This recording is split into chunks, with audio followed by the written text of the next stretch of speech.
Hello बच्चों। तो पिछले लेक्चर में हमने पढ़ा था रेट ऑफ रिएक्शन की स्पीड ऑफ रिएक्शन। इस सब के बारे में हमने देखा था कि रेट ऑफ रिएक्शन क्या होता है, change in concentration per unit time. कि रेट ऑफ रिएक्शन को हम दो तरीके से बता सकते हैं, या तो रिएक्टेंट की रिस्पेक्ट में या फिर प्रोडक्ट की रिस्पेक्ट में। हमने उसका यूनिट्स वगैरह भी देख ली थी, ये सब चीज़ें हम देख ली थी। थोड़ी बेसिक सी चीज़ें थी, वो सब हमने अच्छे से कर ली थी। कोई भी डाउट हो तो आप लोग पूछ लेना, ठीक है। तो बच्चों अब देखो, अब आज हम बात करते हैं कि type of rate of reaction की, रेट ऑफ रिएक्शन के कितने टाइप होते हैं, ठीक है। तो एक बार जल्दी से उसको देख लेते हैं। उससे पहले बच्चों एक रिलेशन देख लेते हैं प्रेशर ऑफ गैस में और कंसंट्रेशन में, कि प्रेशर और कंसंट्रेशन के बीच में क्या रिलेशन होता है। वो किसी किसी न्यूमेरिकल में काम आ जाता है, तो उसको एक बार देख लेते हैं। देखो आइडियल गैस इक्वेशन क्या होती है, P V equal to N R T, ठीक है। इधर से एन किसके नीचे गया, वी के नीचे, ठीक है। वी को हम इधर ले गए तो इधर क्या एन बाई वी हो गया। एन बाई वी हमारा क्या होता है, molarity, number of mole divided by volume in litre. तो एन बाई वी क्या आ गया हमारा, मोलैरिटी। मोलैरिटी को हमने किससे रिप्रेजेंट कर दिया, सी से। तो इधर हमारा रिलेशन आ गया P equal to C R T. Simple सा रिलेशन है। अब देख लेते हैं रेट, रिएक्शन के रेट कितने तरह के होते हैं। बच्चों दो तरह के रेट ऑफ रिएक्शन होते हैं, एक तो एवरेज रेट और एक इंस्टेंटेनियस रेट। तुम्हें याद होगा हमने पिछले लेक्चर में राकेश को लिया था। राकेश आया था स्कूल में, वो कितनी स्पीड पे बाइक चला के आया था, 80 किलोमीटर पर आवर पे। उसने बोला कि सर मैं तो 80 किलोमीटर पर आवर की स्पीड से चला के आया हूँ।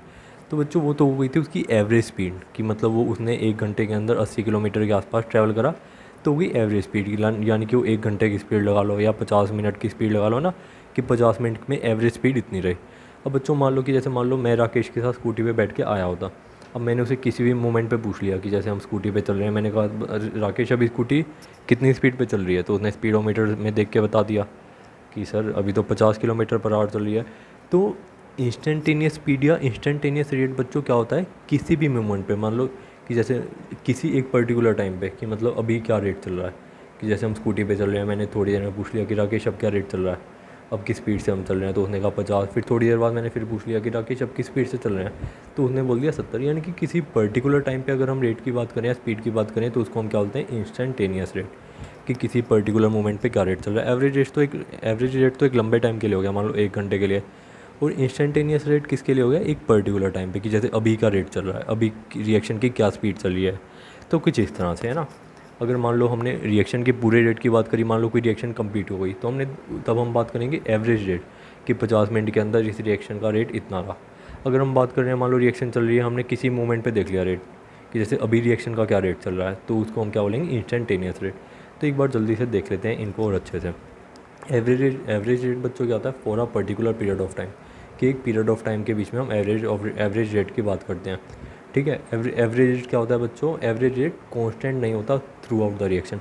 एवरेज रेट में बच्चों क्या होता है, कभी रिएक्शन थोड़ी फास्ट चल रही है, कभी धीरे चल रही है। तो एवरेज रेट में ओवरऑल रेट जो बीच बीच में एवरेज रेट के अंदर रेट होता है ना, वो कांस्टेंट नहीं होता, कि ठीक है। यानी कि एवरेज रेट बीच बीच के अंदर बदलता रहता है, ठीक है। और बच्चों रेट एवरेज का फॉर्मूला क्या हो गया, बिल्कुल वैसा ही जैसे हमने पिछले लेक्चर में देखा था, minus del R by del T. ये तो हो गया रिएक्टेंट की रिस्पेक्ट में। और प्रोडक्ट के रिस्पेक्ट में क्या हो गया, del P divided by del T, यानी कि change in concentration of product divided by time interval. Del किसको रिप्रेजेंट करता है बच्चों, लास्ट चेंज को, कि हमने एक लॉन्ग टाइम के लिए बात करी, ठीक है। कि जैसे मान लो 40 मिनट के लिए, 50 मिनट के लिए, एक लंबे इंटरवल के लिए हम रेट की जब बात करते हैं उसे बोलते हैं एवरेज रेट। अब इंस्टेंटेनियस रेट बच्चों क्या होता है, फॉर अ पर्टिकुलर मोमेंट या फॉर अ पर्टिकुलर इंस्टेंट, कि किसी पर्टिकुलर टाइम के लिए रेट को क्या बोलते हैं, इंस्टेंटेनियस रेट, ठीक है। और हाँ, for instantaneous rate del T approaches to zero. जो तुम्हारा डेल टी होता है ना, ये डेल टी ये जीरो के इक्वल हो जाता है इंस्टेंटेनियस रेट में। यानी कि जो टाइम इंटरवल होता है ऑलमोस्ट जीरो के अप्रॉक्स पहुंच जाता है, कि टाइम इंटरवल कुछ होता ही नहीं। किसी पर्टिकुलर मोमेंट की बात करें तो उसके अंदर टाइम इंटरवल क्या ही होगा बच्चों, तो इसके अंदर डेल टी किसके नियर पहुंच जाता है, ज़ीरो के, ठीक है। अब देखो रेट इंस्टेंटेनियस को हम क्या लिख सकते हैं, minus D R by D T. इधर ये डेल था, इसको क्या बोलते हैं, डेल। और ये स्मॉल डी, तो इसके अंदर हम डी लेते के चलते हैं। डी किसको रिप्रेजेंट करता है, स्मॉल चेन को, कि स्मॉल पीरियड ऑफ टाइम के लिए हमारा इंस्टेंटेनियस रेट ये था। तो डी क्या रिप्रेजेंट कर रहा है, small change in concentration of R और स्मॉल टाइम इंटरवल की, यानी कि छोटे पीरियड ऑफ टाइम के लिए। तो डी किसको रिप्रेजेंट कर रहा है बच्चों, स्मॉल चेंज को, ठीक है। ऐसे हमने रिएक्टेंट के केस में बात कर ली और ये प्रोडक्ट के केस में बात हो गई, ठीक है। इधर पी आएगा, ठीक है। तो इंस्टेंटेनियस रेट के लिए हम डी से रिप्रेजेंट करते हैं इसको, ठीक है। कि इसके कंसंट्रेशन रिएक्टेंट और प्रोडक्ट को हम डी से रिप्रेजेंट करते हैं, ठीक है। और इंस्टेंटेनियस रेट को हम दूसरे तरीके से भी रिप्रेजेंट कर सकते हैं बच्चों, वो कैसे, कि हम डेल आर और डेल टी में भी लिख सकते हैं, या डेल टी पी या डेल टी में, बट उसके नीचे हमें इंस्टेंटेनियस रेट के नीचे क्या लिखना पड़ेगा, del T approaches to zero, कि जो हमारा टाइम इंटरवल है ना वो लगभग जीरो है, कोई टाइम इंटरवल नहीं है, हम किसी पर्टिकुलर मोमेंट पे देख रहे हैं।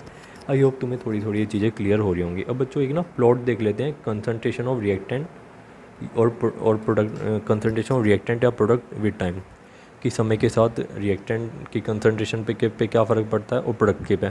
इसके बीच में हम एक बार ग्राफ देख लेते हैं, टाइम और कंसंट्रेशन ऑफ रिएक्टेंट और time and concentration of product, इनके बीच में एक बार देख लेते हैं ग्राफ। मान लो कोई रिएक्टेंट आ रहा है, उससे क्या होना है, प्रोडक्ट पी। समय के साथ तुम्हें मालूम है रिएक्टेंट की कंसंट्रेशन घटती जाएगी, प्रोडक्ट की कंसंट्रेशन बढ़ती जाएगी, है ना। समय के साथ रिएक्टेंट घटता जाएगा, प्रोडक्ट बढ़ता जाएगा, ठीक है।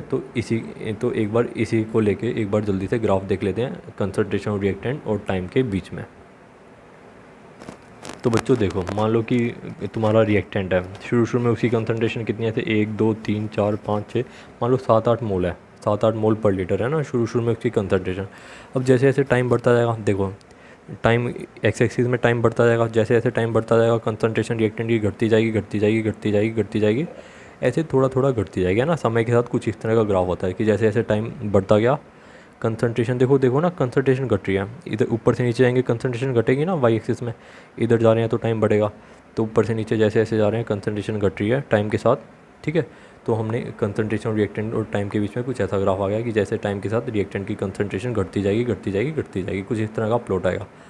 अब कंसंट्रेशन ऑफ प्रोडक्ट और टाइम के बीच में अगर ग्राफ देख लें तो वो कैसा आएगा, समय के साथ तुम्हें मालूम है प्रोडक्ट की कंसंट्रेशन बढ़ती जाएगी। मान लो शुरू में जब रिएक्शन नहीं हो रही थी तो प्रोडक्ट की कंसंट्रेशन जीरो थी, जैसे जैसे टाइम बढ़ता गया तो प्रोडक्ट की कंसंट्रेशन कुछ इस तरह से आती गई, बिल्कुल स्ट्रेट लाइन नहीं आती, क्यों, क्योंकि एक टाइम पे जाके प्रोडक्ट की कंसंट्रेशन कांस्टेंट सी हो जाती है, तो कुछ इस तरह का ग्राफ आता है, सिंपल सी चीज़ है।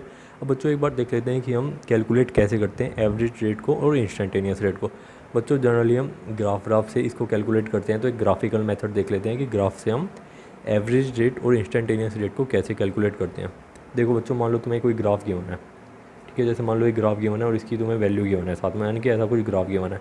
अब तुमसे पूछ ले कि 10 से 15, जब 10 से 20 के बीच में, है ना, कि जब टाइम 10 से लेकर टाइम 20 के बीच में एवरेज रेट बताओ, कि यानी कि जब रिएक्शन मान लो चल रही है, अब जब रिएक्शन को 10 मिनट हो चुके हैं, 10 मिनट से लेके 20 मिनट तक जो भी रिएक्शन का रेट है उस एवरेज रेट को बताओ। तो उसको बच्चों कैसे बताएंगे, देखो, for calculating average rate between any time interval like t1 and t2 take their corresponding concentration from graph and just put in formula। देखो किस तरह से निकालेंगे, सिंपल सी चीज़ है। रेट का फॉर्मूला क्या होता है, माइनस डेल कंसंट्रेशन अपॉन में डेल टाइम, ये ठीक है। ये रेट कंसंट्रेशन और रिएक्टेंट की बात कर रहे हैं तो इसलिए हमने नेगेटिव ले लिया, ठीक है। तो बच्चों देखो, हमें टाइम गिवन है क्वेश्चन के अंदर कि जैसे तुम 10 से 20 टाइम इंटरवल के बीच में तुम रेट बताओ क्या होगा। देखो तुम क्या करो, टाइम के ऊपर से सीधी सीधी लाइन खींचते जाओ खींचते जाओ खींचते जाओ, और जो भी इससे मैच कर रही है ना, इससे इस कर्व से जो भी सामने कंसंट्रेशन आ रही है उसको ले लो, उसको तुम मान लो x1, ये क्या हो गया t1, ठीक है, ये क्या हो गया t1 और ये क्या हो गया t2। t1 के इसको सीधा खींचते जाओ और उसके कोरस्पॉन्डिंग जो भी कंसंट्रेशन है उसको ले लो, वो क्या हो जाएगी x1 या c1, कुछ भी, यानी कि c1 हो जाएगी, कंसंट्रेशन 1 इनिशियल कंसंट्रेशन हो जाएगी, ठीक है। और ऐसे ही हमें दूसरा टाइम क्या गिवन है, 20 मिनट, तो 20 मिनट के कोरस्पॉन्डिंग लाइन खींचो और जो भी इसके कोरस्पॉन्डिंग कंसंट्रेशन है वो ले लो। तो देखो हमें टाइम t1 मिल गया, टाइम t2 हमें गिवन है, हमें कंसंट्रेशन c1 मिल गई, c2 मिल गई, यानी कि हमें इनिशियल कंसंट्रेशन मिल गई, हमें फाइनल कंसंट्रेशन मिल गई, ठीक है। तो बस फॉर्मूला पुट कर दो, रेट क्या होता है, माइनस कंसंट्रेशन ऑफ रिएक्टेंट यानी final concentration of reactant minus में initial concentration of reactant.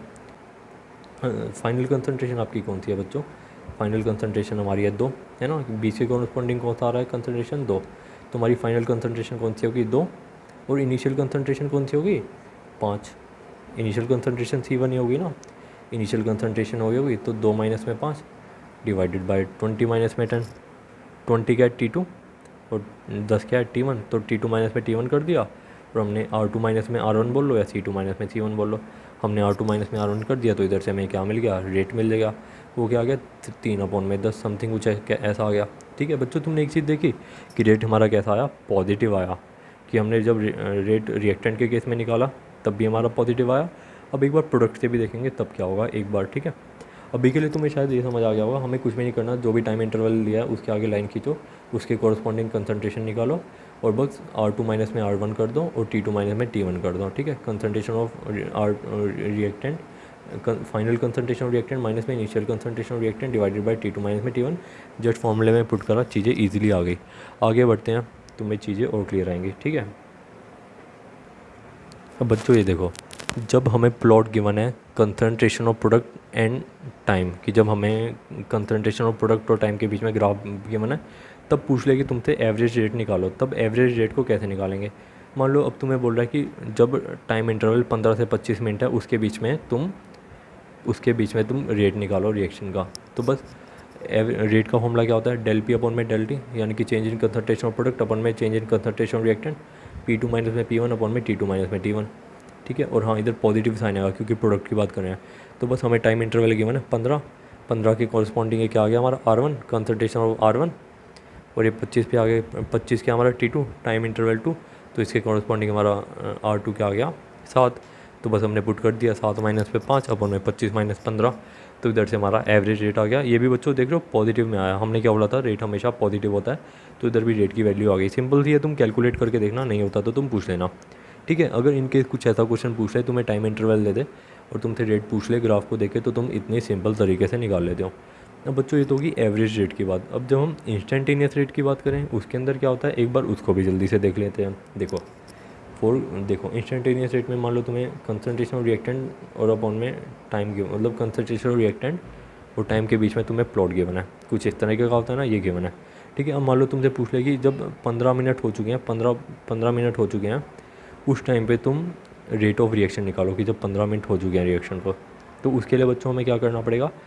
15 minute की कॉरस्पॉन्डिंग जो भी कर्व है उसके कॉरस्पॉन्डिंग टेंजेंट लो, ठीक है। टेंजेंट मालूम है ना क्या होता है? जो कर्व पे हम लाइन खींच देते हैं सीधे, टेंजेंट लो, उसके कॉरस्पॉन्डिंग स्लोप निकाल दो। स्लोप कैसे निकालते हैं बच्चों? स्लोप का फॉर्मूला क्या होता है? y2 माइनस में y1 divided by x2 minus में x1, या फिर टेन थीटा भी बोल सकते हैं। मान लो एंगल गिवन हो तब भी हम निकाल सकते हैं थीटा की वैल्यू पुट करके। अगर एंगल नहीं गिवन तो y2 माइनस में y1 करो, x2 माइनस में x1 करो, तो हमें स्लोप मिल जाएगा। जो ये स्लोप मिल जाएगा वही हमारा क्या होगा? Instantaneous rate. तो हमने लिख दिया for calculating rate of reaction at any time t A tangent is draw at a particular time, कि उस टाइम के कॉरस्पॉन्डिंग टेंजेंट खींच लेते हैं। टेंजेंट खींचने के बाद ना लाइनें ड्रॉ कर लेते हैं कि लाइक एक इधर से लाइन ड्रॉ कर ली, एक इधर से लाइन ड्रॉ कर ली, एक राइट एंगल था ट्रायंगल बना लिया, ठीक है, टेंजेंट के कॉरस्पॉन्डिंग, ठीक है। और जो भी ये स्लोप की वैल्यू आएगी वो हमारी क्या होगी? रेट। तो देखो बस जैसे हमने 15 मिनट पर पूछा कि रेट एट 15 मिनट क्या होगा, तो बस हमने इसके कॉरस्पॉन्डिंग एक इधर से लाइन खींच दी, एक इधर से लाइन खींच दी। अब देखो y2 माइनस में y1, देखो है ना। तो बच्चों इसके अंदर देखो बच्चों, समय के साथ रिएक्टेंट की कंसंट्रेशन घटेगी, तो इधर से हमारा y1 क्या हो गया? y1 हो गया 3 और y2 हमारा क्या हो गया? 1, है ना। इसके कॉरस्पॉन्डिंग ये वाली y एक्सिस होती है, ये वाली x एक्सिस, तो इधर से ये हमारा हो गया y1 और कुछ देर बाद कुछ टाइम इंटरवल के बाद ये क्या हो गया? y2, ठीक है। ये हो गया हमारा t1 और ये हमारा हो गया t2। तो बस बच्चों हमने कुछ ऐसा भी तुम लिख सकते हो कि हमने वही वाला काम करा जैसे पहले करा था, कंसंट्रेशन ऑफ R2 माइनस में concentration of R1 divided by T2 minus में T1। तो इधर से हमारी R2 की इधर से हमारी R1 की कंसंट्रेशन आ गई, इधर से R2, ये T1 हो गया, T2 हो गया। कुछ इस तरह से भी देख सकते हो। सिंपली तुम क्या करो, बस फॉर्मूले पुट करो y2 माइनस y1 क्या होगा हमारा? y1 ये वाला होगा हमारा 3, और मतलब इसके कॉरस्पॉन्डिंग हम देख लेते हैं क्या वैल्यू आ रही है। y2 हमारा हो गया 1, तो y2 माइनस में y1 करो और अपॉन में x2 माइनस में x1।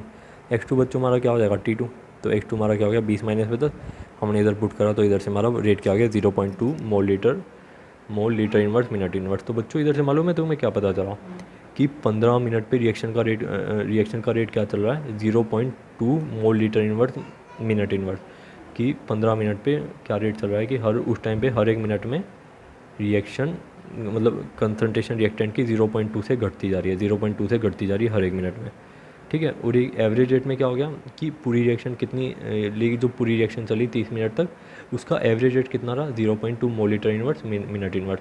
और ये हम सिर्फ एक पर्टिकुलर मोमेंट पे 15 मिनट पे देख रहे हैं। आई होप तुम्हें चीज़ें क्लियर हुई होंगी। मैथमेटिक्स की बात है, बस हमें स्लोप निकालना है। अगर तुमने स्लोप वगैरह निकाला हो तो तुम्हें चीज़ें बहुत ईजिली आई होप क्लियर हो गई होंगी। अगर तुम्हें किसी भी तरीके का बच्चों कोई भी डाउट है तुम लोग पूछ लेना। Thank you so much, see you in next lecture.